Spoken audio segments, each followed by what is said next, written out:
everybody, it's KayBeast, and for this week's video I'm continuing with my Artist Alley series. If you missed last week's video, I announced that this month I am doing my very first Artist Alley. It's going to be the Nashville Library Comic Fest. It's on June 23rd from noon to 7 p.m.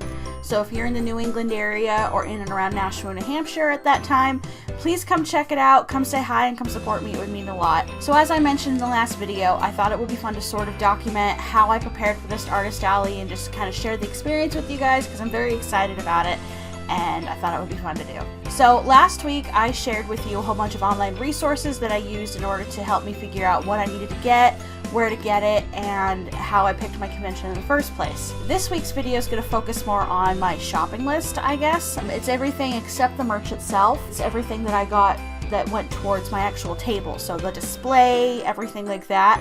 And I'll have a little bit of time lapse of me creating like a button display and my banner for my table. Everything that I got I'll have a link to in the description below. It may not necessarily be the actual place where I bought it because some of the stuff I got at a thrift store, some of it I got at Dollar Tree, and they don't really have online stores for that, but I will have links somewhere to everything that I got so you can check it out for yourself. A little disclaimer though is none of the stuff here is I would consider essential. It kind of is based on what your own table is going to be. So I picked my stuff specifically because I knew that I was going to be selling prints, buttons, and original art. So I needed to get things that would help me store those particular items and also display those particular items. So if you're someone who makes plushies or you're someone who sells perler bead things or whatever, you're probably going to need something else in order to display, store, and sell your work. And I'm going to basically encourage you to go back to the first video that I made where I have links to all of those sources because it might help you figure out what you need based on what you're selling. But I'm selling prints, buttons, and original art, so all of this stuff made sense to me, and I will show you what I got. Okay, so one of the first things that I got was this twin size bed sheet. I got this at Walmart. It was about $5. And according to a lot of the resources that I found, twin size bed sheets are about the perfect size for a standard convention table. The dimensions on this are about 5 feet by 96 inches. That's 8 feet, I think. Yeah, so it's a pretty cheap option for a very first table. I didn't want to spend $30 on a really nice tablecloth because I wasn't entirely committed to an aesthetic yet, so I figured something simple, a black twin bed sheet, hopefully that'll work out, but still, $5, pretty cheap, and it should do the trick. So one of the big things that a lot of Artist Alley people get for their displays that I was hunting for and were hard for me to find in physical stores was these grid cubes. I got a set of 6, it makes 6 cubes, it's by Whitmore I think. Got it on Amazon, so this is one of the squares, and the little connectors, I stuck them in a plastic bag because it made sense, and it was like $30 I think, so I'll have a link to that on Amazon. I have tested putting them together and they're a little tricky. It's kind of hard to get things in place, but I do like the flexibility of the display. You can kind of build different things, so that's why I wanted to get them. One more thing that I got at Walmart that's related to those is I got a little bag of zip ties, because apparently sometimes these things don't stick together very well. I haven't used them yet because I'm saving them for the actual convention day when they're going to have to stay in place for about 7 hours. So I got some of these to sort of make it easier for them to not fall apart on me. Another thing that I got at a local dollar store in my area, I got some binder clips, really small ones. I'm going to use these to hold prints up on my grid cube display. And when I got it, it came in a little plastic container. So this little cup was just how it was sold. So I'm actually going to use this to display stickers because I made stickers a few weeks ago because they were on sale and they're about the perfect size. So this was a little extra bonus for me, I guess. Alright, so the next series of items I all got at Dollar Tree.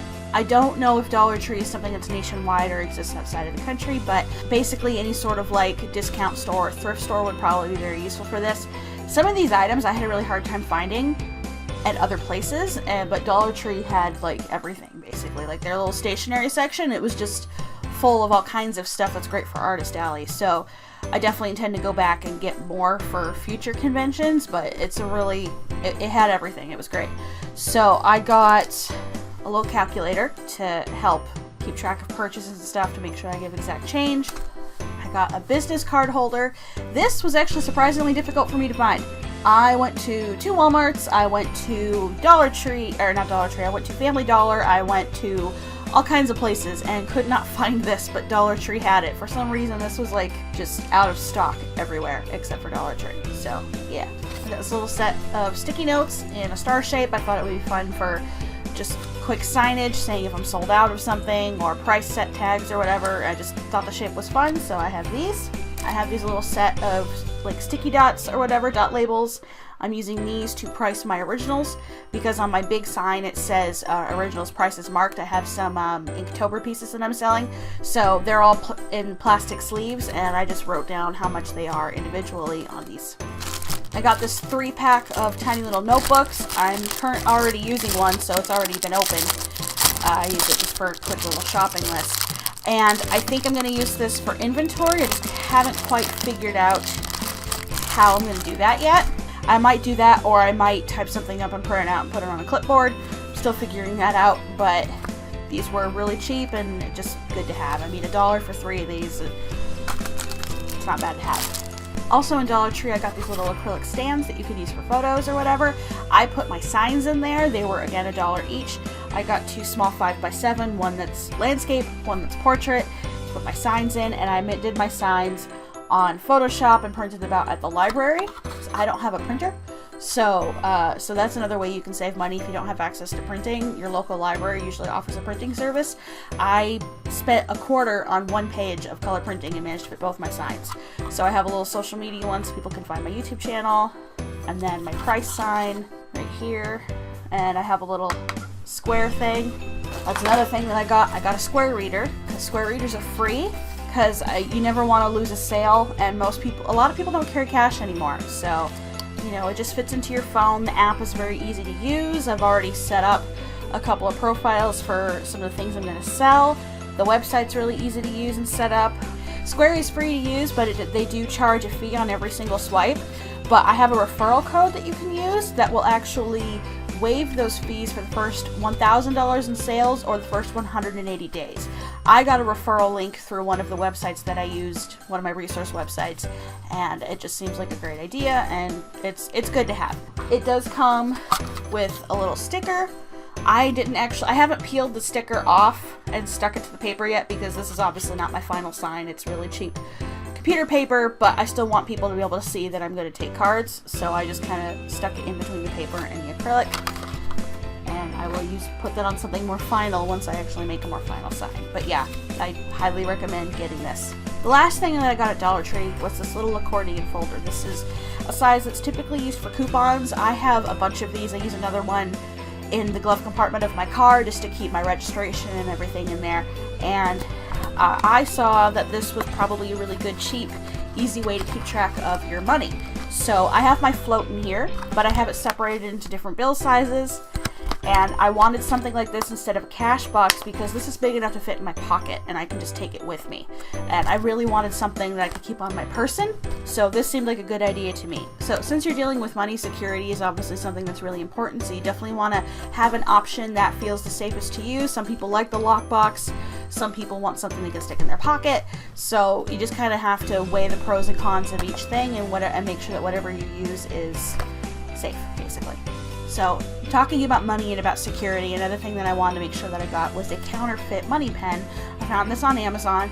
I know these work. I've worked in customer service and retail for 8 years, and we have these at every register. And basically, it's this little yellow marker pen thing, and you draw a line on the money, and if the ink stays yellow, it's real money. If it turns dark, then it's counterfeit. So if you're handling, I would say if you're handling anything larger than a 20, you should absolutely use this. At the small convention that I'm going to, I'm not really expecting it to be a big problem. It's at a local library, but if you're going to one of the really big conventions, it might be more of an issue. So these are really cheap and they last a long time and they work on most currencies, so it's just good to have.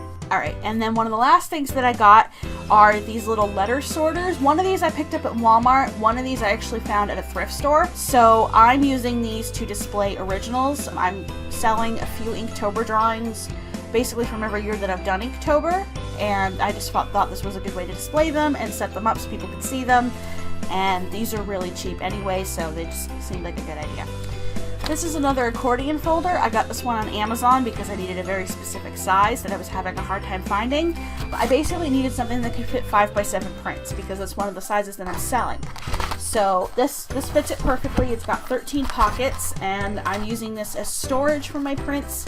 So in the very first pocket, I have my displays. I will show you everything I'm selling next video, so I'm not doing that right now. So I have the first pocket is with my displays, and then each pocket after that is the individual separated. I have them sleeved but not closed up. So people might want me to sign them, but I wanted something to store my smaller prints, and that's what I found. For my larger prints, I'm also selling 11x17s. I ordered from Cat Print, and I will go more into Cat Print itself and the merch and how I ordered it next week's video. But for storage, I'm actually keeping them in the box they shipped in. So next week when I discuss my merch, you'll see why it's so convenient, and I'll talk to you more about that. So this is more related to convention storage. It's probably going to make a lot of noise next to my microphone. Okay, be careful. I got a tackle box. So this is, I have my buttons in here right now. I don't have a lot of designs that I'm selling because it's my very first convention, so it's not full up. So I'm not actually going to have this on my table showing off the buttons because it's very empty. I'm mostly going to use this as storage, and this empty section in the front, I'm going to keep all my pens and my scissors and my tape in there. So, but eventually when I sell more buttons, because I imagine I'm probably going to want to, this will be for display and sale as well. But I bought this in the outdoor section at Walmart. It's definitely way cheaper to get an actual tackle box than something that's sold in the craft section, because they tend to mark up the price if it's sold for crafts, which is kind of stupid because it's really the same thing. So if you want something like this, like, you're not going to necessarily get pretty colors like a blue or a green or a pink one like you can in the craft section, but it has the same function, and it's usually like $2 or $3 cheaper. So some of the last stuff that I got is stuff that I actually bought and then put together, so I'm going to show you the footage of me actually assembling that. The first thing that I have right here is a display for my buttons, which I will show you more detail next week.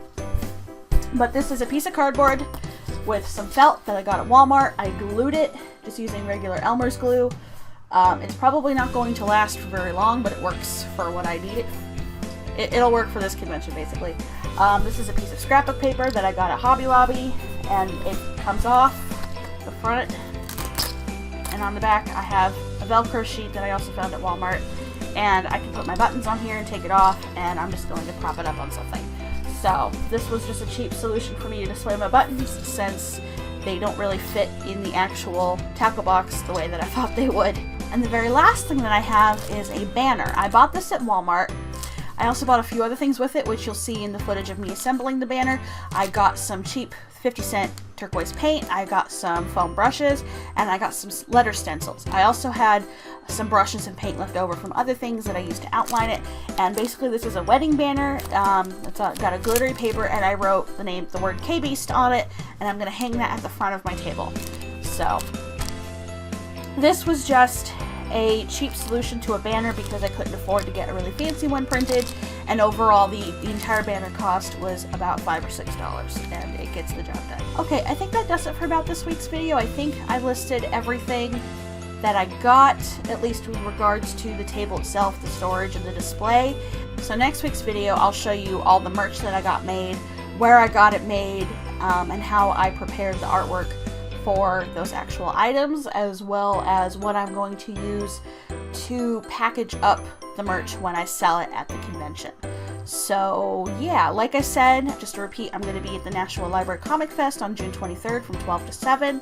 So if you're in the Nashville area, please come say hello. I'll have a link to the convention and down in the description below, as well as a referral code for the Square Reader in case you guys want to sign up, and I will have a link to every single item that I bought or something very similar to it so you can check it out. And again, these items are specifically geared towards what I'm selling, which are prints, buttons, and original artwork. So if you're someone who's going to be selling something different, you might need different items, so I again encourage you to check out some of the websites I listed last week, most specifically howtobeaconartist.tumblr.com, because that particular blog shares and links to a whole bunch of other resources, and it's a really good starting point for where to get all your stuff. It's been my go-to this whole time. I guess that does it for this week's video. I hope you guys are enjoying this series.